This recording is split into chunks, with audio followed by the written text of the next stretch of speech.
Merci les amis pour cette chaleur humaine. Merci de nous accueillir en terre picarde. Alors, moi, j'ai pas d'origine, j'ai bien cherché dans ma généalogie.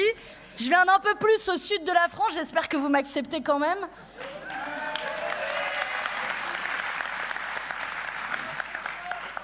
Et merci d'être si nombreuses et si nombreux. Merci à François de nous accueillir, de montrer que non, la Picardie n'est pas reléguée pour toujours au Rassemblement national et qu'il y a une terre de résistance en Picardie.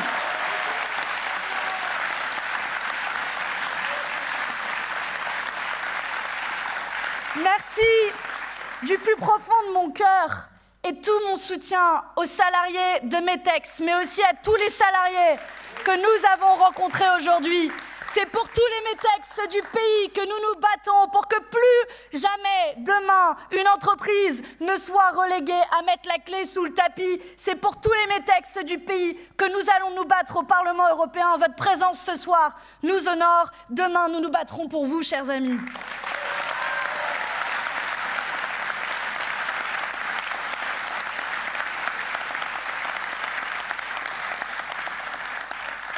Bon, on le voit, Macron et Le Pen continuent un petit peu leur danse de deux. Je veux débattre, je veux pas débattre. On sait jamais selon les jours. On est dispo au besoin.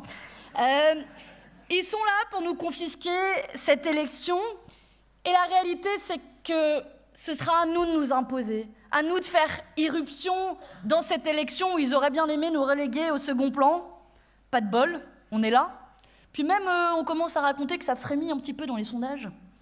Si ça frémit dans les sondages à un mois de l'élection, je pense qu'on peut être fier de cette campagne. Et je voudrais rendre hommage à toutes les militantes et les militants qui ne comptent pas leurs heures pour tracter, afficher, differ, convaincre, pour aller inscrire sur les listes électorales, pour soutenir ce programme que nous avons publié. Parce que oui, dans une élection, c'est assez utile. On a un programme, l'unionpopulaire.fr, pour ceux qui pensent que on ne parle que d'un sujet ou de l'autre. 480 propositions, c'est pas rien. Et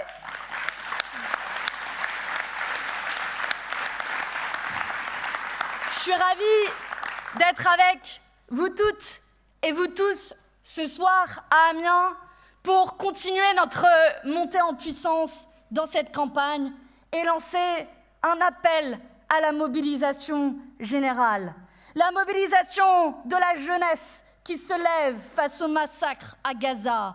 La mobilisation du monde du travail, comme ici, à Metex, Dunlop et toutes les autres entreprises qui se battent contre la désindustrialisation et la casse des travailleurs. La mobilisation des classes populaires qui prennent de plein fouet l'explosion du coût de la vie. À vous toutes et à vous tous, je vous dis, venez nous aider à construire l'après-Macron, parce qu'il commence le 9 juin, il y a un tour, alors soyez au rendez-vous.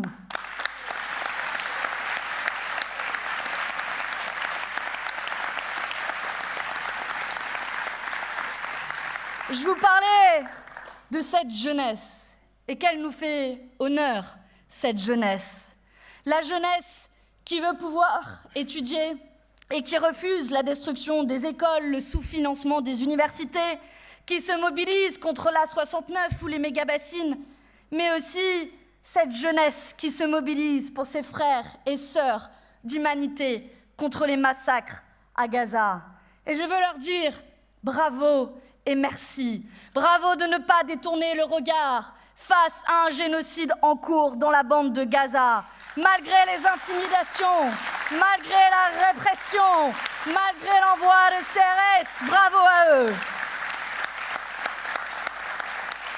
Ces voix de la paix qu'on essaie de faire taire, comme Guillaume Meurice, menacé de licenciement pour une blague,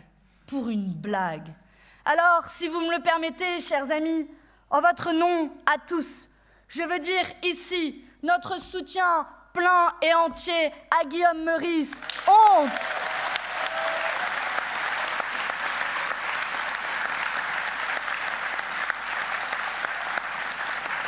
Honte à la direction de Radio France et France Inter, caporalisée par le gouvernement de Macron et de Dati. Et bravo aux rédactions, aux journalistes, aux équipes de Radio France en grève contre leur direction, contre cette volonté de retour à l'ORTF. Ils pourront compter sur notre soutien.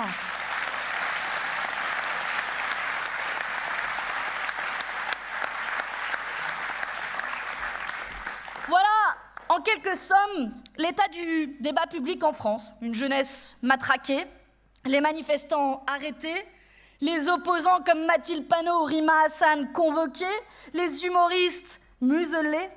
Et pendant ce temps-là, vous avez des néo-nazis qui défilent tranquillement dans les rues de Paris, sans que ça choque qui que ce soit. Et je veux le dire avec beaucoup de fermeté, la censure est l'arme de celles et ceux qui ont déjà perdu. Ils veulent nous faire taire. À l'heure où Israël a lancé l'offensive sur Rafah, crions plus fort encore puisqu'ils veulent nous faire taire. Cessez le feu, cessez le feu, cessez le feu.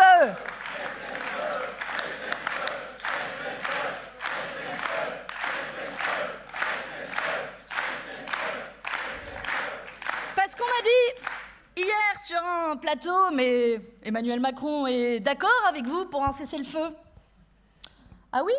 Pourquoi il ne fait rien en pratique? Qu'attend-il pour demander la suspension de l'accord d'association entre l'Union européenne et Israël? Qu'attend-il pour décider un embargo sur l'envoi d'armes vers Israël? Qu'attend-il pour reconnaître l'État de Palestine? Voilà ce que nous ferons avec un maximum de députés le 9 juin au Parlement européen.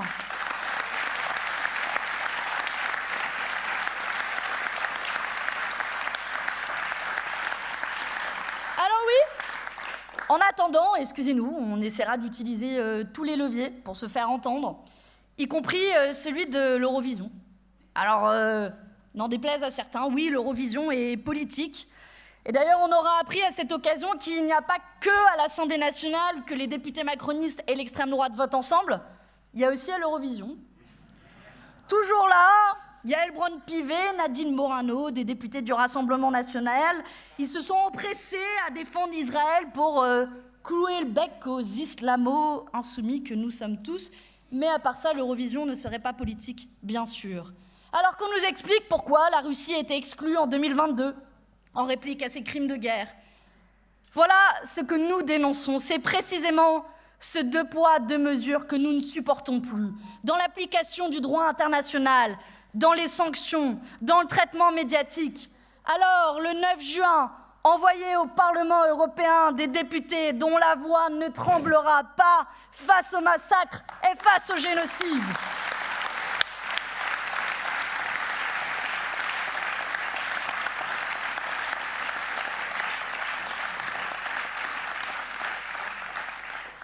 Nous nous battons pour que les hommes et les femmes du monde entier puissent vivre en paix, mais aussi pour que l'on puisse vivre mieux, ici, dans notre pays. Tout changer pour vivre mieux, en quelque sorte, pour résumer notre slogan. Voilà notre programme, notre objectif. Et malheureusement, on le sait trop bien, ici, en Picardie. François a longuement parlé des effets de la concurrence déloyale, des délocalisations, des licenciements boursiers.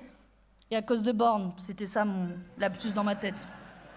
Vous allez penser qu'elle m'obsède, je vais en parler d'elle après, je vous préviens. C'est exactement le chantage que nous racontaient tout à l'heure les ouvriers de Dunlop à la délocalisation en Slovénie ou en Roumanie. Des délocalisations à tour de bras vers l'Europe de l'Est ou vers l'Asie pour profiter de la misère du monde en faisant du dumping social. Moins d'emplois ici, moins de droits là-bas. Voilà le résumé de leur politique du perdant-perdant. Pour les peuples, mais gagnant-gagnant. Pour une petite poignée, les multinationales et les ultra-riches. Il y a tant d'exemples que François et Marina, notamment, ont évoqués. Et c'est peut-être le meilleur symbole dans cette campagne. Pendant que Macron déroule le tapis rouge à Versailles, aux multinationales, avec son salon Choose France. Nous, on était là, ici, avec les ouvriers de Metex, de Dunlop, de Valeo, de Forvia, sur un parking à Amiens pour précisément choisir la France, les industries, le savoir-faire qui existe dans notre pays. Et c'est ça que nous allons défendre.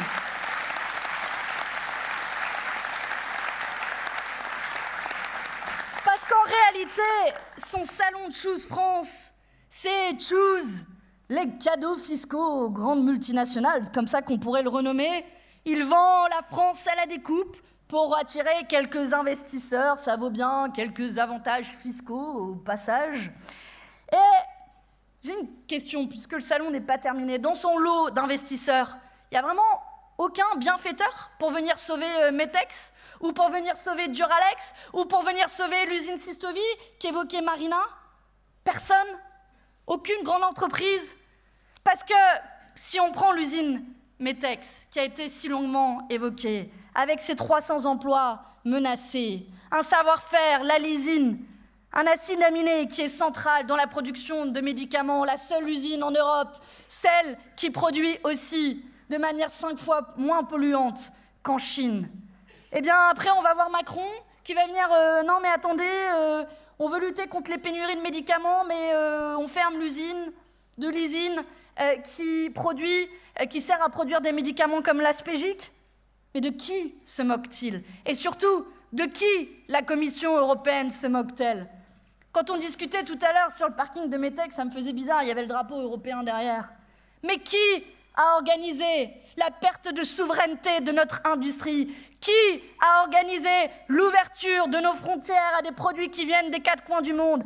Qui a voté à tour de bras des accords de libre-échange? C'est cette Union européenne-là que nous dénonçons aujourd'hui et contre laquelle nous nous battons pour construire et protéger nos industries en France et en Europe.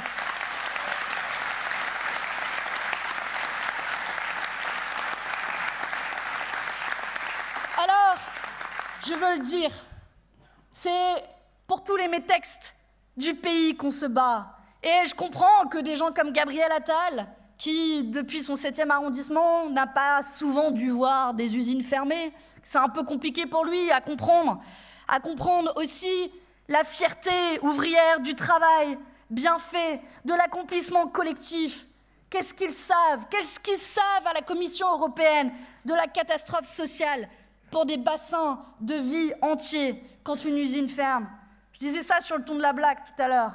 Mais si Ursula von der Leyen, la présidente de la Commission européenne, descendait de sa tour dorée à Bruxelles et qu'elle venait ici, à Amiens, discuter avec les ouvriers de Metex qui ont potentiellement leur vie, leur avenir sur la sellette parce qu'on a voulu vendre à la découpe notre industrie, alors je suis sûre que s'ils vivaient une journée, une semaine avec et aux côtés de ces ouvriers, que jamais ils ne les abandonneraient de la manière dont ils le fassent. Alors soit nous allons ramener Ursula von der Leyen de force ici à Amiens, soit nous emmènerons les ouvriers à Bruxelles. Mais vous pouvez compter sur nous pour ne pas les lâcher.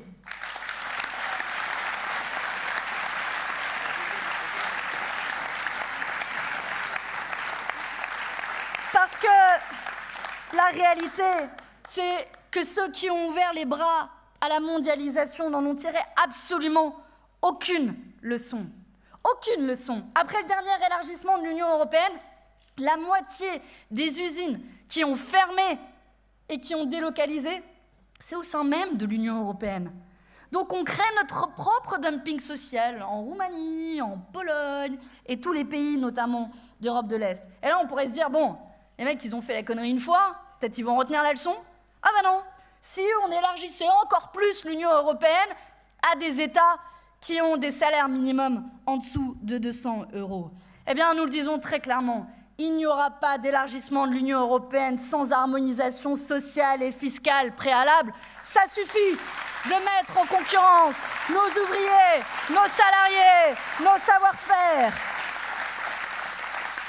Voilà ce que c'est la gauche, fidèle sur ses appuis, fidèle sur ses valeurs. Celle qui ne doit pas transiger sur les accords de libre-échange. J'en dis un mot ici parce que vous connaissez ma légère obsession sur le sujet. Certains ont découvert que oui, on allait importer du lait de Nouvelle-Zélande à cause de l'accord de libre-échange avec la Nouvelle-Zélande. C'est vrai qu'on ne produit pas de lait dans notre pays, non, en Picardie et ailleurs. Ils veulent importer des haricots verts du Kenya, de la viande bovine du Brésil, alors qu'on sait très bien les produire ici. Alors je le redis, pour ceux qui n'ont pas très bien compris de quoi nous parlons dans cette campagne. Nous sommes fiers, et je suis fière de présider au Parlement européen le seul groupe qui n'a jamais donné aucune voix à ces accords de libre-échange. Voilà la gauche qui tient bon, qui défend ses industries et qui défend son agriculture. Mais on ne va pas s'arrêter là. Il est temps de retrouver les moyens de produire en France et en Europe ce dont nous avons besoin. C'est pourquoi, dans cette campagne, nous proposons un grand plan de relocalisation industrielle qui assume, oui, ce que François disait, on était un peu des... C'était un gros mot il y a quelques années, le fameux protectionnisme, une taxe aux frontières de l'Union européenne et un droit de préemption des États pour les industries stratégiques, pour que plus jamais, les amis, il n'y ait d'histoire comme celle de Metex, de Whirlpool, de Duralex ou d'usines de panneaux solaires en difficulté, pour recréer des centaines de milliers d'emplois en France, en Europe, sur nos territoires, pour suivre un principe très simple, produire ici ce dont nous avons besoin. Voilà ce que nous allons défendre au Parlement européen.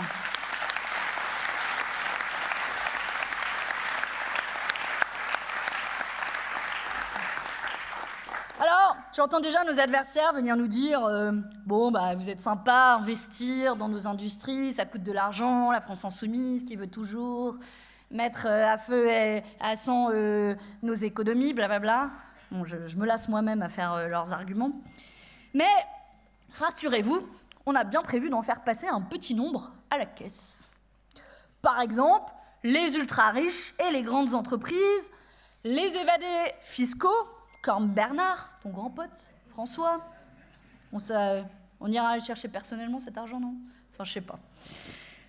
Mais aussi les grandes entreprises qui se gavent d'être publiques, parce que ça m'a marqué cet après-midi quand on discutait avec les ouvriers des différentes entreprises. Toutes ces entreprises, qui sont des grandes entreprises multinationales, reçoivent des aides de l'État. Donc vos impôts, votre argent, utilisé directement pour que des entreprises puissent licencier.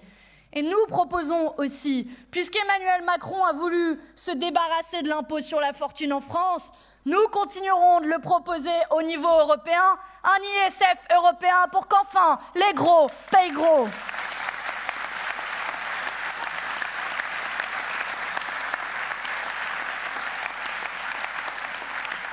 Alors pour finir sur le comment on va payer, vous aurez remarqué au passage qu'en 2008-2009, quand il s'agissait de sauver les banques, il ne s'était pas posé la question. Les milliards, même les centaines de milliards d'euros étaient assez bien au rendez-vous. Et vous connaissez le slogan « Si le climat était une banque, il aurait été sauvé depuis longtemps ». Ça marche aussi avec notre industrie, remarquez. Si ça avait été une banque, si les ouvriers avaient été des traders, Samir, je ne sais pas si tu veux devenir trader, ça fait longtemps qu'ils les auraient sauvés. Ils ont trouvé l'argent pour sauver les banques. Nous trouverons l'argent pour sauver nos industries, des vies et des emplois.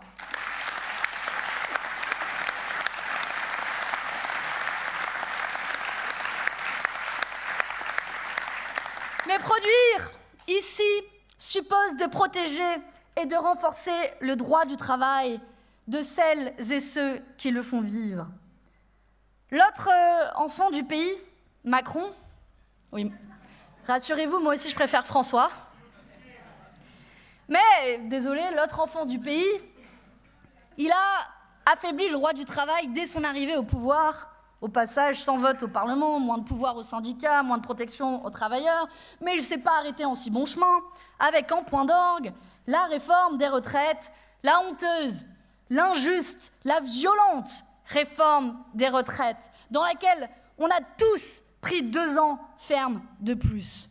Et je vois bien que certains ont vite oublié les revendications des manifestations dans la rue, il y a pourtant pas si longtemps que ça, juste 1 an.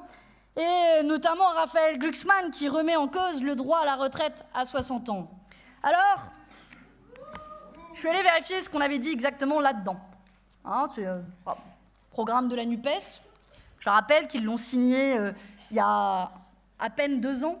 Et dans ce programme, nous disons, il y a écrit noir sur blanc, restaurer le droit à la retraite à 60 ans, à taux plein, pour toutes et pour tous. Et j'ai bien vérifié, il y a le logo du Parti Socialiste dessus. Alors ils sont un petit peu amnésiques, ou ils ont la mémoire courte. Mais je dois bien reconnaître une chose, le nouveau Parti Socialiste est un peu différent de l'ancien. D'habitude, ils attendaient d'être au pouvoir pour renier leur programme. Maintenant, ils n'attendent même plus, ils le font avant même d'être au pouvoir.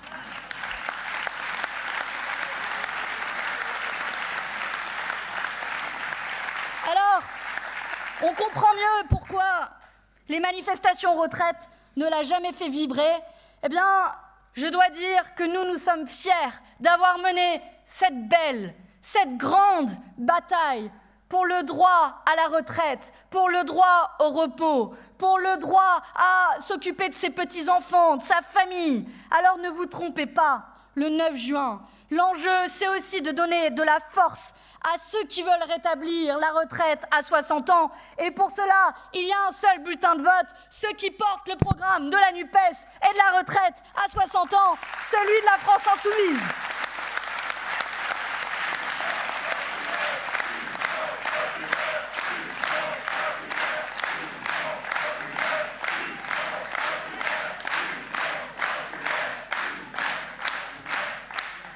Je le dis d'autant plus, Anthony en a dit un mot, parce que on retrouve celle qui nous a fait tous mal sur la liste des macronistes, Elisabeth Borne. Paraîtrait même qu'elle envisage un avenir présidentiel. J'ai lu ça quelque part. Alors Anthony, prépare-toi bien à débattre avec elle. Moi, je préfère Anthony comme président, perso. Mais cette même Elisabeth Borne qui ricane quand on parle de la souffrance au travail, celle qui a imposé cette réforme si dure. Pourtant, j'ai bien vérifié, elle a ses trimestres. On le sait puisqu'elle a juste l'âge qu'il faut pour échapper aux effets de sa propre réforme, la vie est bien faite quand même. Et si elle est là, en dernière place de leur liste, c'est parce qu'en réalité, ils en sont fiers. Fiers de sa réforme, fiers de ses 49.3 à répétition, fiers de détruire nos droits et nos vies. Alors, le 9 juin prochain, envoyons définitivement Elisabeth Borne à la retraite. Elle verra que c'est un plaisir pour tous. On est comme ça, on est partageurs.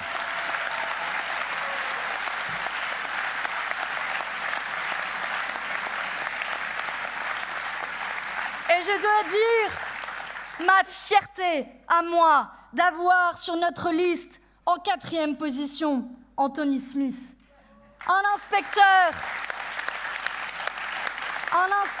du travail qui a tenu tête et gagné contre Elisabeth Borne pour protéger les droits des salariés.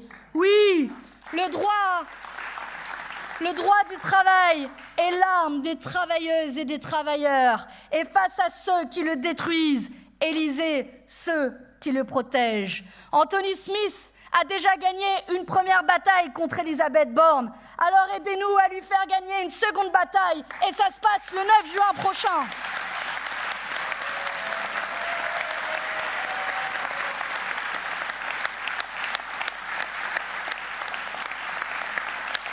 Parce que, qu'on se dise les choses, un malheur ne vient jamais seul. Manifestement, cette réforme des retraites, ça leur a pas suffi. Ils vont pas s'arrêter là, ils vont continuer, ils vont pas se contenter de nos droits à la retraite, ils s'en prennent aussi aux chômeurs.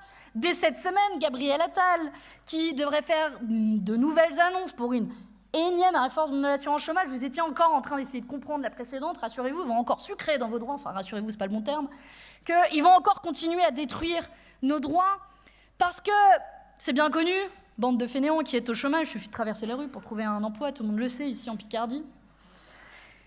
Tout ça pourquoi en fait ? Pour répondre, satisfaire leur soif d'austérité. Ils sont jamais rassasiés en réalité. Parce que, je vous le dis, ces réformes, elles ne viennent pas de nulle part. Vous l'avez vu, ils se sont lancés dans un petit concours Lépine des pires idées pour faire la poche des Françaises et des Français.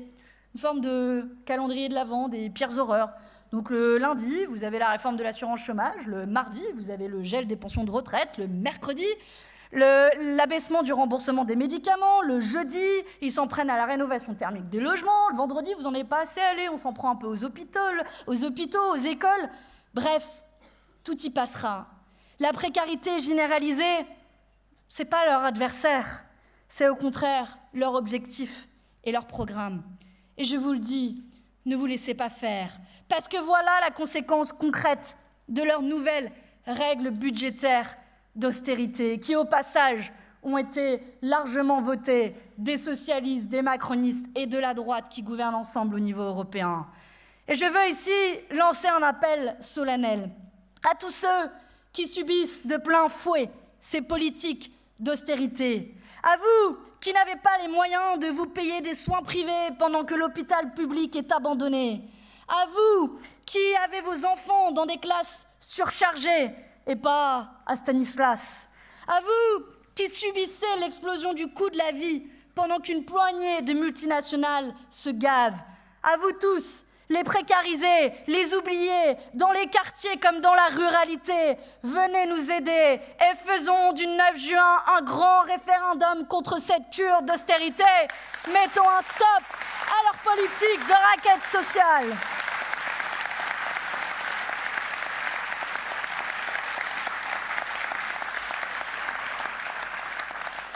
Parce que, croyez-moi, il va falloir qu'on soit un peu nombreux, qu'on serre les rangs, parce qu'en face, les puissances de l'argent se sont trouvés de nouveaux alliés, avec notamment le Rassemblement national. Et quelques semaines maintenant, on a fait une audition devant le MEDEF. Alors moi, je suis bonne élève, j'y suis allée, j'avais quelques vérités à leur dire, notamment la fois où ils ont écrit mot pour mot la position de la France pour bloquer une mesure de lutte contre l'évasion fiscale. J'en ai profité pour leur dire. Mais j'avais juste à côté de moi, en plus, pas de faute, pas de chance, c'était dans l'ordre alphabétique. Et donc, juste à côté de moi, j'avais Jordan Bardella, qui a fait une petite danse du ventre devant les grands patrons pour leur dire globalement comment il allait leur donner les pleins pouvoirs. Toujours là, évidemment, pour venir prêter main forte aux macronistes, mais aussi aux grands patrons pour s'opposer à un meilleur partage des richesses. Parce que si l'on regarde d'un peu plus près, on a proposé à l'Assemblée nationale comme au Parlement européen une taxation des superprofits et des entreprises qui votent contre, macronistes et Rassemblement national, main dans la main. Nous avons proposé d'encadrer les écarts de salaire de 1 à 20 pour qu'il n'y ait plus de monsieur Stellantis qui est payé 1700 fois le SMIC. Rassemblement national et macronistes votent contre, main dans la main. On a proposé d'augmenter le SMIC. Rassemblement national et macronistes votent contre. Nous avons arraché une directive, François en parlait, qui donne une vraie protection sociale aux travailleurs des plateformes qui s'est trouvée sur notre chemin. Macronistes et Rassemblement national, main dans la main. Le Rassemblement national, à Paris et en France, prône la France aux Français. Mais à Bruxelles, en réalité, ils vendent la France au marché. Voilà la réalité du bilan du Rassemblement national.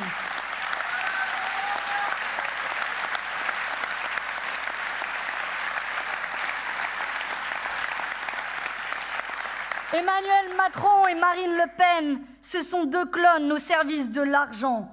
Et si on ne déjoue pas ce duo le 9 juin prochain, alors vous pouvez être sûr qu'on sera condamné à le subir pour les prochaines élections. Et donc je le dis à toutes celles et à tous ceux qui ne veulent plus, à juste titre, de Macron, de sa politique antisociale qui nous fait les poches, le 9 juin prochain, ne vous trompez pas de porte de sortie. Parce qu'il y a une porte qui vous ramène dans la pièce, et elle s'appelle Jordan Bardella. Alors le 9 juin prochain, donnez-nous la force de construire l'après-Macron, de montrer que nous ne sommes pas condamnés à ce duo entre les macronistes et l'extrême droite, que nous pouvons tracer une alternative et nous donner la force de tout changer.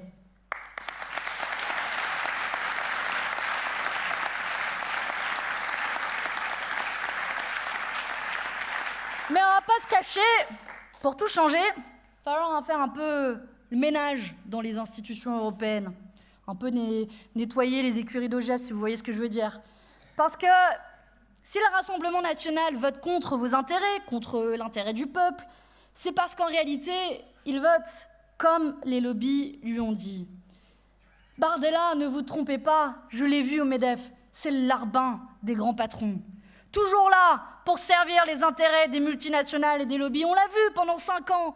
Il n'a pas hésité une seconde à reprendre les amendements de McDo contre la réduction des emballages à usage unique, du lobby des pesticides pour continuer à nous empoisonner la vie, ou encore de Total contre la taxation des superprofits. Mais je vais vous dire, c'est pas étonnant. Quand on sait qu'un quart des députés au Parlement européen reçoivent des rémunérations annexes, souvent qui viennent de lobbies, d'entreprises privées ou d'États étrangers, des indemnités évidemment, en plus de leur mandat. Alors, manifestement, ça n'a pas plu à quelques-uns que je mette ce sujet sur la table. Désolée, je continuerai à le mettre aussi longtemps qu'il dérangera. Parce que oui, il y a plein de cas. Je peux vous citer, par exemple, une ministre d'exercice qui était députée européenne il n'y a pas si longtemps que ça, Rachida Dati, qui a touché 900 000 € de Renault ou 800 000 € d'Orange quand elle était députée. Et le pire dans tout ça, c'est que c'était légal. Et on peut se poser une question légitime. À qui ces députés rendent-ils des comptes?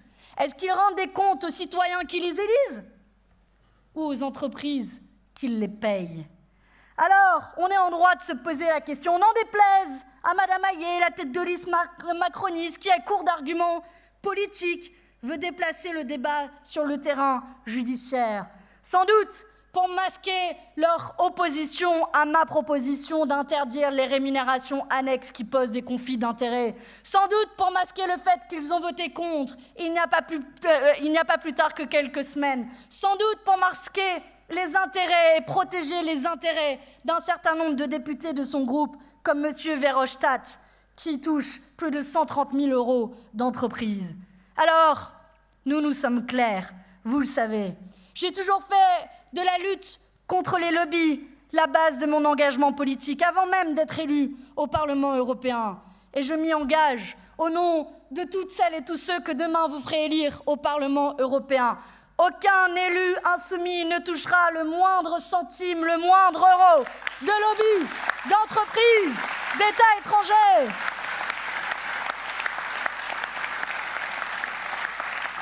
Et j'ai écrit une lettre ouverte à tous les autres pour qu'ils prennent le même engagement assez simple et assez clair. À ce jour, personne n'a répondu. On vous laissera juger. Alors le 9 juin, si vous voulez envoyer des députés et des élus incorruptibles au Parlement européen, votez pour la liste de la France insoumise pour enfin faire primer l'éthique sur le fric.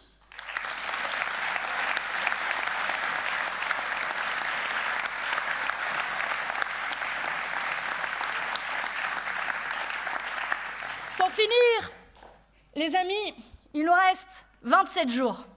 Oui, je me lève tous les matins en comptant. J'espère vous aussi. 27 jours. 27 jours, c'est beaucoup et peu à la fois. 27 jours. 27 jours pour déjouer ce faux duel entre vrais jumeaux, le Rassemblement national et les macronistes sur les questions sociales. Unis pour l'austérité, unis pour protéger les grandes entreprises, unis pour protéger l'environnement, unis pour recevoir l'argent des lobbies.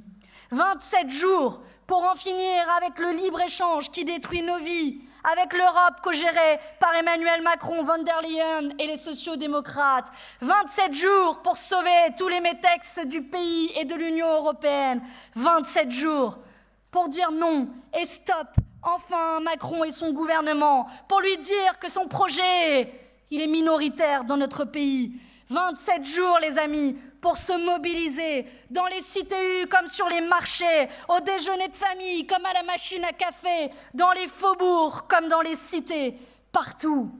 Ils veulent une jeunesse assommée, un monde du travail aux ordres, des quartiers populaires serviles. Ce sont précisément elles et eux que nous allons mobiliser dans cette montée en puissance pour la paix, pour nos emplois, pour nos services publics. Leur meilleur allié, c'est la résignation de toutes et de tous. Mais notre plus grande force, C'est notre détermination. Votre nombre ce soir en est la démonstration dans cette salle qui déborde avec des gens que je veux saluer, qui ont regardé tout ce meeting en dehors de la salle. Nos salles qui débordent à Grenoble, à Montpellier, qui déborderont encore à Bordeaux, à Marseille, à Paris, de porte à porte, de cité en cité, de marché en marché.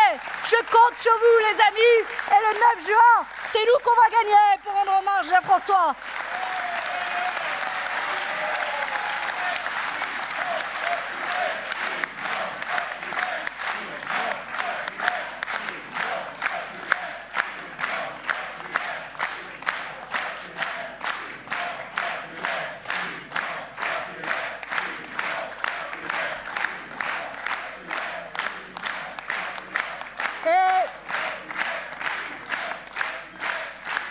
Je voulais, après cette soirée pleine d'énergie où j'espère vous êtes venus avec la banane et vous repartirez avec un sourire encore plus grand, repartir avec ces mots d'espoir et de lumière de Paul Éluard.